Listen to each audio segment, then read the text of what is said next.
Grow a moss garden, landscaping ideas.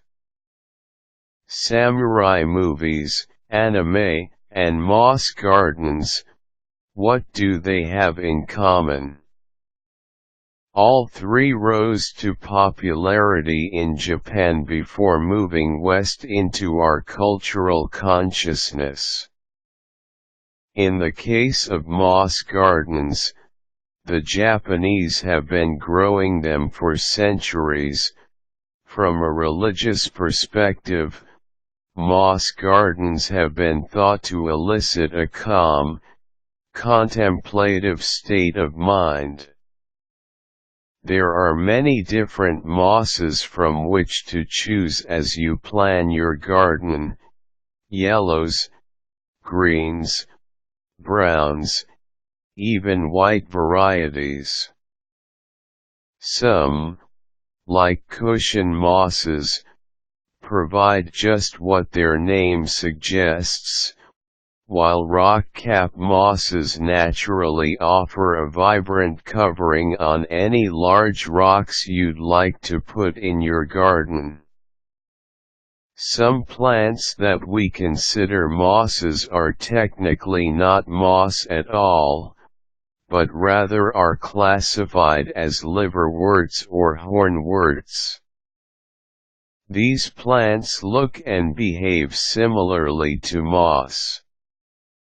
As they are all non-vascular plants, they lack roots, leaves and stems.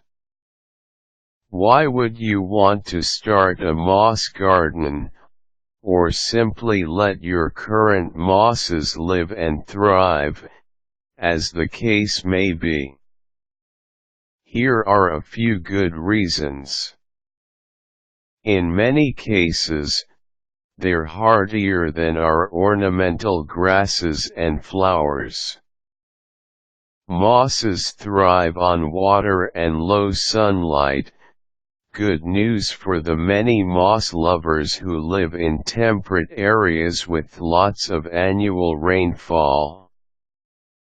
Seattleites, why do you labor ceaselessly over your Kentucky bluegrass and flowers when moss would yield beautiful, robust growth with practically no help from you? Many people plant grass every year where it just won't grow due to low sunlight. Moss would grow there in a heartbeat. If you live in dry, arid climates, moss gardens aren't the most practical landscaping idea. They don't contribute to your pollen allergies. Grass and other pollen allergies are some of the most common causes of runny nose, watery eyes, itchy throat, and sneezing that many people experience in summer months. Why exacerbate your allergy problems with what you grow in your own yard? Make your yard a sanctuary by nurturing that moss instead of killing it in favor of grasses. Moss-killing chemicals and fertilizers. Across our country, fish are dying and our fresh waters growing increasingly contaminated by the chemicals we use to nurture our artificial gardens and lawns. Chemicals used to eradicate moss, as well as chemical fertilizers used to promote flower growth in conventional gardens, enter the runoff water that flows into storm drains and eventually rivers.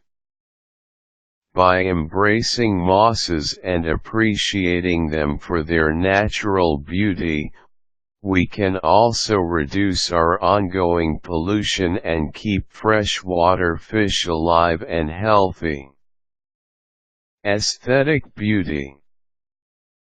Have you ever wandered through a forest after rainfall and admired the bright mossy beds catching the glint of sun under a big tree?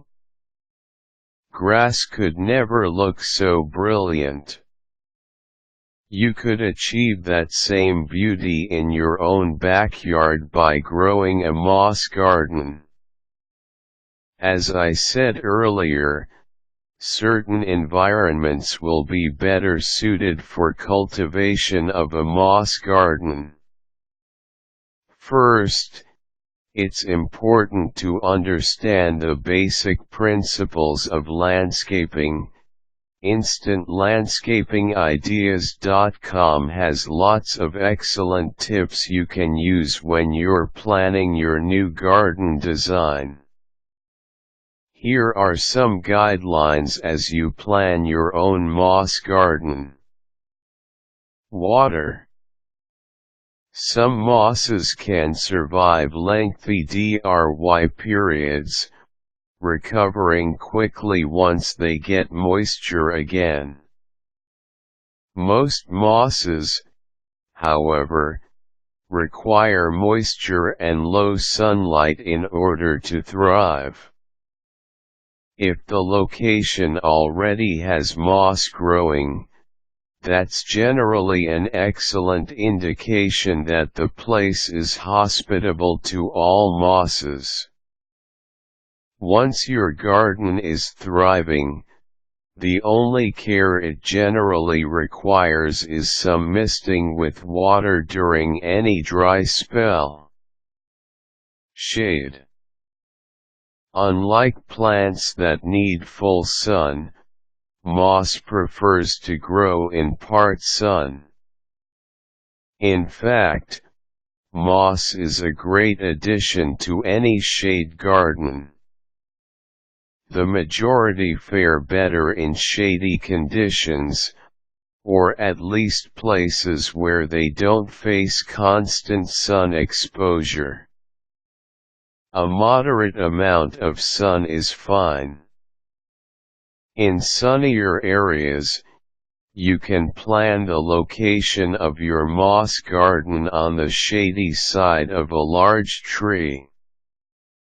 In the northern hemisphere, therefore, it's best to plant on the northern side of a tree, whereas the reverse is true in the southern hemisphere.